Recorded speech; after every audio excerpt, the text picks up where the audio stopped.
Everybody, welcome back. We're doing another Marvel Future Revolution video. Looking over these dev notes, number 11. We've obviously had them for a couple days now. I'm going to give my opinions as I go through it a little bit.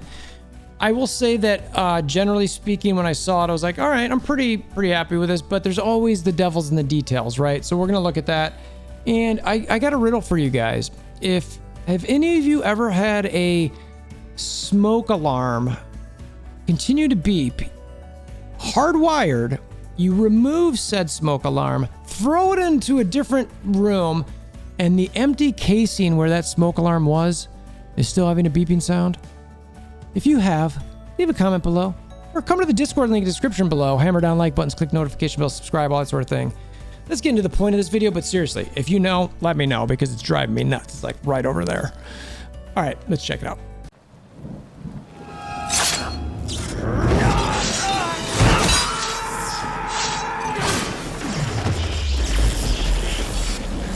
Bring me WolverThor! All right, so Dev Note 11, this has been out for a few days now. They talked about how we're at June, and there's been some updates. They've got the squad battle, that's a tentative name, still coming. So they're going to talk about some of the things that they're coming in the June update. So the first thing, and they mentioned Pegasus-based stuff in particular, this Pegasus-based core booster. The long and short of this is that they're going to add some stuff into the game to help you get a higher probability of getting higher star cores. All right, that's a summation of this, but we don't have the details. Specifically talk about the third feature of the Pegasus-based core booster. It's going to be coming in the June update. It's a feature prepped by Rocket Raccoon to improve the core synthesizer, which ties in with the lore. This provides a bonus probability rate to help increase the success rate when combining, which we've all been crying for. I shouldn't say crying for, screaming for. I know I've been screaming for it for quite a while. I just think that was the biggest broken mechanic in the game. I hated it. The RNG for it was terrible with all the other RNG stuff that we already had. So, but they go on to mention it's going to be divided into tiers. The higher the tier, the higher the core combination bonus probability rate. Okay, seems simple enough, I guess, but how do you get those higher tiers? Core Booster XP is needed to raise the Core Booster tier. Okay, so I need Core Booster XP. Core Booster XP can be acquired by giving the items requested by Rocket Raccoon. Okay, makes sense to me. But what are the items? What are the items that we're going to get, or that we need? The bonus probability rate acquired by increasing the Core Booster tiers can be used in the core system. So we know that. It will now be easier to obtain the higher grade cores than before. Booster Essence is required in order to apply the additional bonus probability rate. Booster Essence can be obtained by consuming unused items, and more details will be announced in a later update. All right, so we basically need Booster Essence to get Core Booster XP, which increases our tiers, which increases our probability. Lots of steps, but that's the general idea here. I've seen a number of different games kind of go that route where they've got all these different things to get to the same end. I think it's just, I don't know why. To all of our agents who had difficulties before, we basically hope that they get this. So for me on this, it's going to depend how hard it is to get this Booster Essence. I hope they don't throw heavy money at the needing to do that, because cores are a critical aspect of getting stats in the game. And I get that you need, the game is not free to make, so they need to find ways to make money. I'm sure there's going to be something here, and I'm sure the higher tier that you're going to need is going to affect the 5 to 6s, so that you're going to have to really get that boost, that core XP up quite a bit. We'll see how much they lean in this. I've been playing this game called Lost Ark, where it's called honing, and the rates are just terrible still, and it takes a bunch to get it going. I hope it's not like that, because that is not going to be anything better than what we've got. So anyway, time will tell on this. I am really excited right now, but we know until we see it, we got to reserve our opinions for then. Okay, so the Eternals invasion is coming back. Great. It was last November. It showed up, so they're bringing it back again. These special badges can be crafted. All right, so they're going to add that. The concept of the special badge is that it will activate an additional effect that when an enemy is defeated and when the battle continues. Okay, so the concept of the special badge is that it will activate an additional effect when an enemy is defeated and when the battle continues. Well, let me read the next sentence first. We are preparing a new type of special badge that can be used in PvP content, such as a Mega War and Dark Zone. That's exactly what I think this is meant to be. Even before reading that, I was like, okay, this is something it sounds like a Mega War thing. So you're going to want these effects after killing somebody, and then maybe it can help you kill other people more. We'll see. I didn't love the strange badges, so I think they were okay. Max damage rate is great, and they can kind of stack on each other. I didn't go crazy on them yet, but let me know if you were really big into them. So this one, depending what the boost is and how hard it is to get, will determine how hard I go into this one. But there's a chance I might just kind of like, I don't know, save those alloys for, a different badge when it comes around. Okay, so some more PvE content adjustments here. Battle challenge expansion and reward reorganization. The number of battle challenges are going to be expanded. Great. So that means they're going to add more levels. However, the expansion of the challenge is not just an expression of round numbers. What's that mean? They'll explain in a second. The dev team believes that simply expanding the challenge is not enough. Right? Battle challenge was originally a mixture of two elements, clearing the rounds and competing through the score. The difficulty remained the same, but as we got stronger, basically it was easier, so you couldn't tell as much who was really the top folks. They plan to periodically expand the rounds, but this time they thought about updating it in a different way to stimulate more fun. We'll see if they actually did that. In the newly added rounds from 36 to 40, the ability to adjust the difficulty of the battle challenge will be added. The difficulty can be adjusted step by step, and the harder the difficulty, the higher the score that can be acquired. Bonus points, according to the difficulty rate, will be a big factor. Therefore, the challenge of how quickly the round has been cleared through the difficulty level will be an important factor from round 36. Basically, they're going to add these 4 new rounds. They're going to give you the ability to make it harder, and the more difficult it is and the quicker you get through it, the higher your score will be. So this is going to lean into folks who can get through that faster. It'll give them more points. Now, is this going to be total whale food? Is this going to mean just like the more power you got, the easier? Probably. My hope is that it's not just that, and that you've got to actually be smart about your dodge and smart about your abilities a little bit, but we'll see. We'll see. So my hope is that, look, you just can't clear that harder level unless you're actually actively paying attention here. It's not just going to be an auto fest. In addition, they plan to add new rewards to the weekly battle challenge, Booster Essence, which we just talked about. A required material to increase the probability rate in combining cores will be added as a weekly reward. So we ask for your active participation. So they are clearly, one, we want higher cores. We need the Booster Essence to do it. They're doing this stuff with Battle Challenge. You're probably seeing low numbers in participating in it. And this is a way for them to try to increase our interest in this particular game mode, which frankly makes a bit of sense, especially since I know some of us use that as a way to basically gauge the population. So that makes total sense there. All right, balance adjustments. First one, Captain America. Wait, what? I'm not sure I want more. Let's see what it is. Captain America has become undeniably strong, obviously, especially in PvP. Clearly, he's almost unkillable at a high level. It's difficult to deal with Captain America due to the stacking of several damage decrease effects, true, especially in conjunction with his skill effect Provoke, very true. Many agents have raised their concerns regarding the range of Provoke. Provoke has a longer range than other skills, thus there are many cases where a player can get provoked before even recognizing Captain America's location. That I find a little bit hard to believe, but okay. I'm okay with understanding the provoke range could be a bit big. For this reason, they're looking at adjusting the provoke effect of some skills. We are also considering improving one specialization addition. So it looks like they're trying to balance him a little bit here.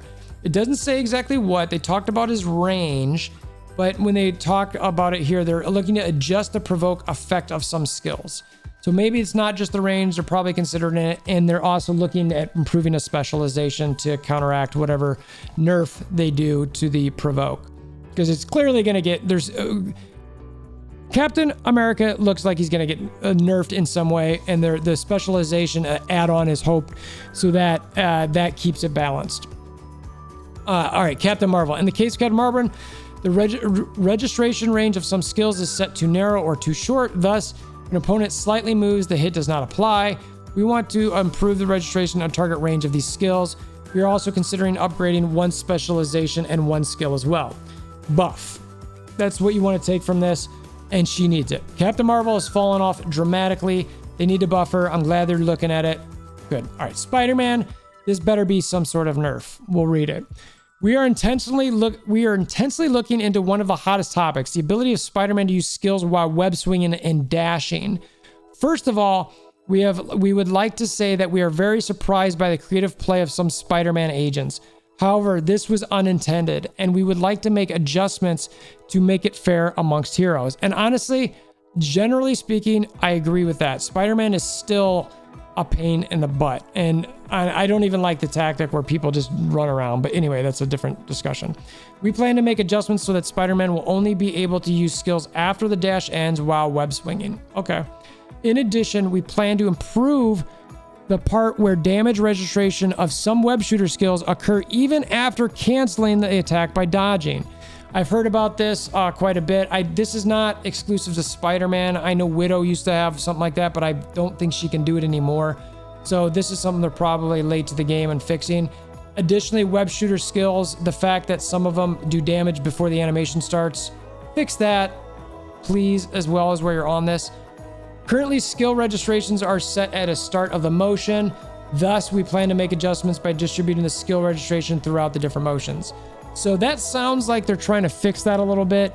And I hope this will eventually lead to the guided missiles with Iron Man. I still think that whoever makes this game internally must be an Iron Man player, because I swear he's never touched. But either way, we'll see how these shake out. They seem reasonable, and I think that it'll lead to more fair gameplay. And if you've got the skills and, you know, the power, I think it'll sort of hold through, because Spider-Man has become the best free-to-play player to play, or character to pick, because of how strong and how much he can punch up.